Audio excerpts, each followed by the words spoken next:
Welcome back here on Good Day Kansas for our To the Stars series. Today we were in Mullinville at a place that if you've driven out to western Kansas, you've probably seen it. You don't know what it's called maybe. We're going to learn more about that today with our friend Colby Sharples-Terry, the PR and Communications Manager at Kansas Tourism. Today we are at the M.T. Liggett Art Environment. Colby, great to see you. You took us to a cool place today. Yeah, so this is absolutely one of my most favorite roadside attractions in Kansas. Yeah. It's one of those things, like it takes your breath away, you're in awe, but you're like, what and why? Yeah, exactly. And there's so many times that for the show, I've driven past this, but I've never actually stopped here and looked at it.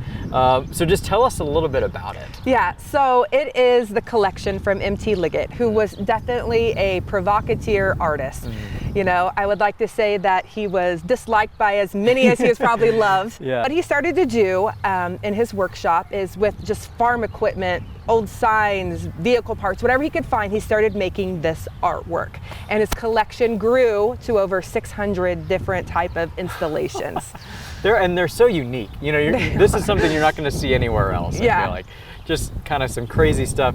And the story of M.T. Liggett, in my mind, it sounds like a story you'd hear in like the 1800s, but it's not. I mean, it's very recent. Yes, he just passed away in 2017, and so the art center, or the art environment and visitor center behind us goes into more of his life. You come out here, you can see the artwork, but you can really learn about him, his career in the Air Force. You know, his signs, we joke, he was an equal opportunity offender.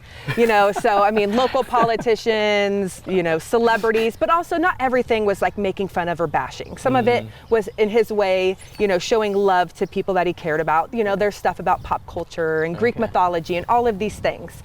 But yeah, the art environment really goes into who M.T. was as a person. Yeah, well, let's talk a little bit more about the art environment. Something kind of new here. It's been open for a couple of years. What are people going to find in there if they stop by and want to stop in? Yeah, so one of the coolest things in there that I love, not only was he an artist, he also collected coffee mugs. And really? Said had one of the largest collections of coffee mugs in the world. So you can see all of his coffee mugs lining the ceiling, which is really cool, but you're just gonna learn about him. They have some iconic interviews in there. You know, when M.T. passed away, his obituary is in the New York Times. You have to be quite a character and well known for that to happen. Colby, last night you stayed in Greensburg. It's one of my favorite places to go. So just tell us a little bit about it. Yeah, no, my hotel was wonderful. I stayed at the Best Western. They have the Big Well Museum, which is the world's largest hand-dug well, but also what I really enjoy when I go there, just hearing the story about the devastating tornado and how they rebuilt as a community. They have their old-time soda fountain. They have the 547 Art Center there, which is absolutely phenomenal. They have eateries, they have shopping. It is a great place to stay if you're wanting to come out here, see this.